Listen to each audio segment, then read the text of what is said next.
Growing up, Zara always believed her life would be extraordinary. From the moment she learned to hold a pencil, she drew her future with unwavering certainty. At just 7 years old, she filled parchment-like pages with careful sketches, herself standing tall in places she had never seen, homes she would one day live in, and moments she had already decided would matter. She even drew the exact scene of her marriage, the setting, the season, the way she would smile when the time came. She did not speak of these things as wishes. She spoke of them as plans. Her parents listened with pride, often exchanging quiet smiles behind her back. They believed her confidence was a gift that destiny itself had leaned close and whispered promises into her ear. Zara was beautiful, yes, but more than that. She was focused, intelligent, and purposeful. Every decision she made felt deliberate, as if each step was carefully placed on a path only she could see. She trusted her parents. She trusted the world. She trusted that effort, kindness, and patience would always be rewarded. And then, she turned 18.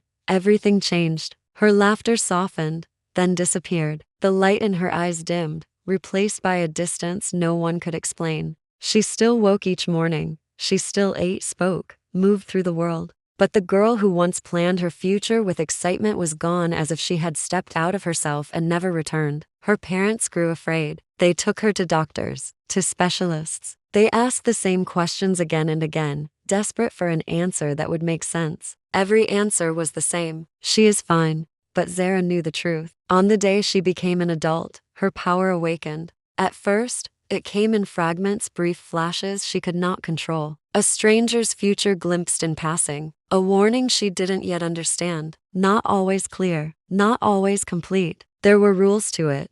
Boundaries she hadn't learned. Limits that resisted her will. And then, in a moment of fear, she saw her own future. That single vision shattered everything she had planned. From that day forward, Zara abandoned her dreams. The future she once believed in felt fragile, dangerous. She woke each morning wishing she had never learned who she truly was. Because what she saw next was worse. Zara saw two versions of herself, living in two different lifetimes. In the first, she lived in a world untouched by modern civilization. No machines, no lights, no endless noise. The air was quiet. The days were simple. She had a husband, a home built by hand, 3 children who laughed freely and slept without fear. The life was human in a way she had never known. For the first time since discovering her power, Zara felt peace. She was happy, truly happy. But the happiness did not last. Tragedy came suddenly, violent and unavoidable. A pain so deep it echoed across time itself.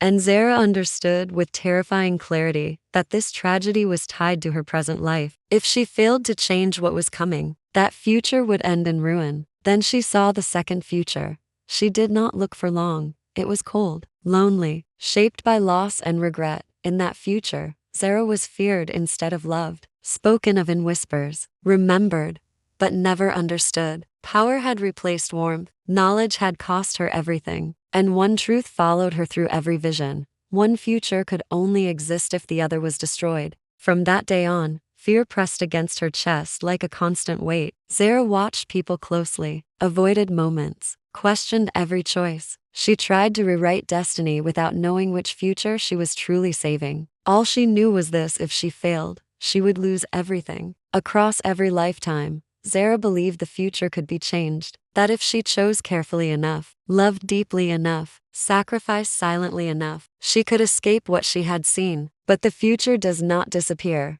It waits. To save the life she loved, Zara made a choice no one would ever understand. She stepped away from her own time into a world without names, without memory, without machines. A world where she would no longer be Oma. There, she bound her power. She sealed her sight. And around her neck, she tied the silence that would keep the future asleep. She arrived with no past, no family, no answers, only a bow at her throat, and a fate she prayed would never be questioned. In a mist-hidden village, a man named Kadeem would find her, love her. But some truths are not meant to stay buried. And when the wrong question is finally asked, when the bow is touched, the woman she tried so hard not to become will awaken. This is where the legend begins. This is the red bow tie woman. Kadeem was a simple man, not in thought, but in desire. He believed a good life was built with steady hands, honest work, and love that grew quietly over time. He rose before the sun, returned home before the stars, and trusted that what was meant to be would reveal itself without force. So when the woman arrived in the village, he did not question her presence.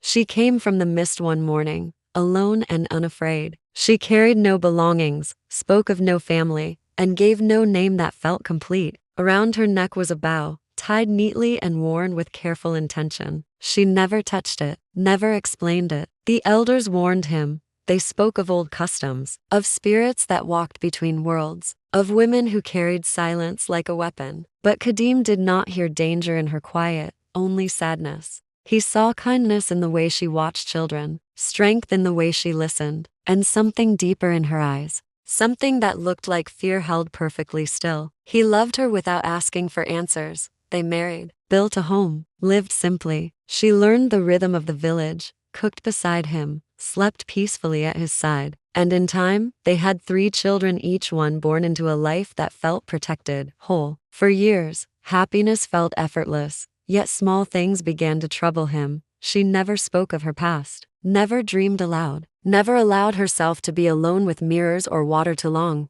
Sometimes he caught her staring into the distance, her hand hovering near the bow at her throat as if reminding herself not to touch it. When asked what troubled her, she smiled gently and said nothing was wrong. Kadeem told himself love did not need explanations, but silence has weight. As the children grew, questions grew with them. The village whispered, the elders watched more closely, and slowly, curiosity began to rot into fear. One night, unable to carry it any longer, Kadeem asked. He asked where she came from, who she had been before him, why the bow had never once been removed. The room grew cold. For the first time since he had known her, she begged him not to continue. Some truths, she said, were bound for a reason, but Kadeem had already crossed the line between love and knowing. When she reached for the bow, the air trembled.